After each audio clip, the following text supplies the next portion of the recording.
तो हनुमान जी के मंदिर के ठीक बगल में एक पुलिस स्टेशन है, असली घटना है, इसी कलिकाल की 50-60 साल पुरानी, और 50-60 तो ज्यादा बोल दिए मैंने, शायद 30-40 साल पुरानी घटना होगी। तो हनुमान जी के मंदिर में एक सिपाही, एक पुलिस वाले, छोटे, ज्यादा उच्च श्रेणी के नहीं थे, हवलदार थे। तो वो रोज पहले हनुमान जी को प्रणाम करते, फिर अपने पुलिस स्टेशन जाते थे। तो हनुमान जी में उनकी इतनी निष्ठा थी, कई बार वो हनुमान चालीसा पाठ करके हनुमान जी को देखते और नेत्र बंद करते, 4-4 घंटे बैठे रह जाते मंदिर में। और फिर अचानक आंख खुलती तो भागते। तो पुलिस स्टेशन के जो मुख्य इंस्पेक्टर थे वो उनको डांटते, ए भाई तुम समय पे नहीं आते हो, कहाँ रह जाते हो, क्या करते हो? बोले मैं हनुमान जी के मंदिर में बैठा रह जाता हूँ बगल में, आज तो मैं सुबह ही जाता हूँ, पर मैं क्या, बोले भक्ति वक्ति करनी है तो वर्दी उतारो, उसी में लगे रहो। बहुत डांट पड़ने लगी। एक दिन तो लास्ट वार्निंग दे दी, बोले कल से अगर तुमने एक भी दिन ऐसा किया तो तुमको हम निकाल देंगे। लेकिन बेचारे रोज हनुमान जी के पास आते। हनुमान जी के प्रति उनका कोई संबंध था, या तो भाई मानते थे या कुछ मित्र मानते, कुछ मानते थे। तो बाहर आए और बाहर से ही प्रणाम करने लगे हनुमान जी को। बोले अंदर नहीं आऊंगा, अंदर आता हूं तो आप पकड़ लेते हो, मेरी नौकरी छूट जाएगी।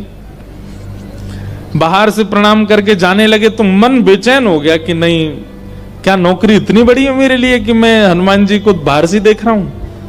नहीं, भीतर जाके प्रणाम तो करूं। अब लेट होऊंगा तो हो जाऊंगा, क्या होगा, निकाल देंगे मुझे। पर हनुमान जी तो ये जीवन भर साथ रहने वाले, ये मुझे कभी नहीं त्यागेंगे।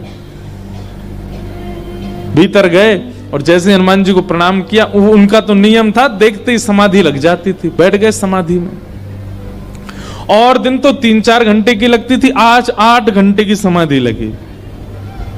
शाम हो गई और शाम होते ही जब होश आया, बोले जय हो बजरंगबली, तुम भी बढ़िया हो। मतलब जब पता था कि आज अगर मैं लेट हुआ तो मैं नौकरी से निकल जाऊंगा, तो आज 8 घंटा लंबी कर दी समाधि।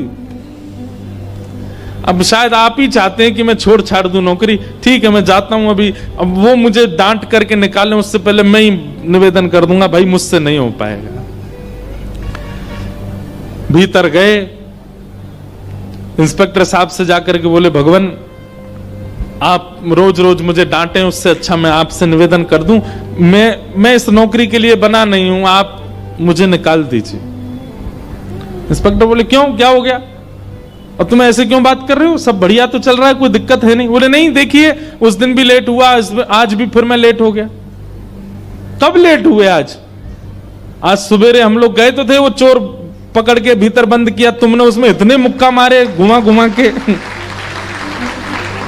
बेचारे की नाक से खून निकाल दिया तुमने। हम तुमको रोक रहे थे, लेकिन आज तुम्हें ऐसा बल उठा उठा के फेंक रहे थे उसको।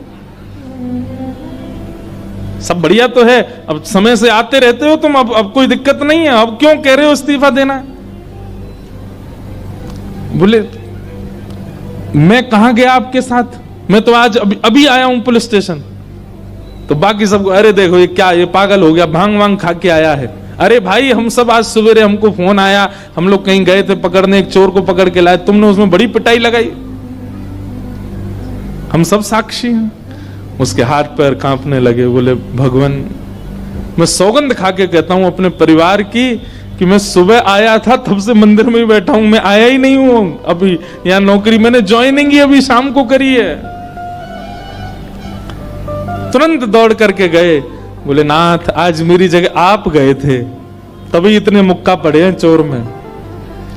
हनुमान जी महाराज गए उसकी जगह। इसका मतलब ये नहीं है कि कल एग्जाम है और आप कहो हे पंडरीनाथ आप ही मेरा रूप धारण करके चले जाओ, पास करवाया हो मुझे। ये तो भक्ति भाव पर निर्भर करता है, जिसका प्रेम अतीत होता है। और एक बात बिल्कुल शुद्ध तरीके से समझ लीजिए, संसार के लोगों को आकर्षण करने के लिए रूप है, संसार के लोग आकर्षित स्वरूप से होते हैं, संसार के लोग आकर्षित आपके वस्त्रों से होते हैं। ठाकुर जी का आकर्षण का केंद्र मानवों का केवल और केवल सरल स्वभाव।